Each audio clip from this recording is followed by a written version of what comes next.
Rajkot range IG Shri નિલીપ રાય સાહેબની માર્ગદર્શન હેઠળ અને તેમની સૂચના અન્વયે એમના તાબા હેઠળના જિલ્લાઓમાં તેમને માહિતી મળેલ કે કેટલાક શખ્સો નફાનું ધોરણ જાળવી કેટલીક ખાદ્ય ચીજવસ્તુઓ અને દૂધ વગેરે વસ્તુમાં ભેળસેળ કરી વેચાણ કરી રહેલ છે અને તે અનુસંધાને તેમના દ્વારા દરેક ટીમોને સૂચના આપવામાં આવેલી કે આવું ક્યાંય પણ કોઈ વસ્તુ ધ્યાને આવે તો તુરંત જ કાયદાકીય કાર્યવાહી કરવી.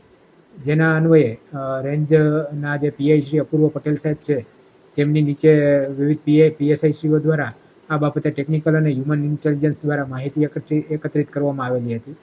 આ દરમિયાન જ કાલાવાડ તાલુકાના હરિપર ગામે શ્રી કાટેલિયા પીએસઆઈ સાહેબને એક માહિતી મળેલી કે ત્યાં દૂધમાં ભેળસેળ કરી દૂધનું વેચાણ થાય છે. તે માહિતી અન્વયે તેઓ દ્વારા વિવિધ હ્યુમન ઇન્ટેલિજન્સની મદદથી એક્ઝેક્ટ કયા સમયે આ કામ થાય છે, ક્યાં વેચાણ થાય છે, તે બાબતે વિવિધ ટીમોને મોબિલાઇઝ કરેલી હતી અને ટીમ દ્વારા સિગ્નલ મળતા રાત્રિના આશરે 12:30 વાગ્યાની આસપાસ તેમણે હરિપર ગામે રેડ કરવામાં આવેલી હતી. સદરુ રેડ દરમિયાન જે હરિપરના રહેવાસીઓ છે કે મેરુભાઈ બાવનભાઈ ભારાઈ, બધાભાઈ બાવનભાઈ ચાવડા, મેરુભાઈ બધાભાઈ કરશનભાઈ વંશ, રાણાભાઈ નાથાભાઈ ભારાઈ, બોગાભાઈ નાથાભાઈ માયાભાઈ વંશ, આ લોકોના ઘરે અને આજુબાજુમાં તેમની ડેરીઓ આવેલી હતી જ્યાં તેઓ દૂધનો સંગ્રહ કરતા હતા. તે સ્થળે ચેકિંગ કરવામાં આવેલું હતું. ચેકિંગ દરમિયાન સ્થળ પરથી આશરે 7,150 લીટર જેટલું દૂધ, વનસ્પતિ ઘી 120 કિલો અને દૂધ બનાવવાનો પાવડર આશરે 15 કિલો જેટલું મળી આવેલ હતું.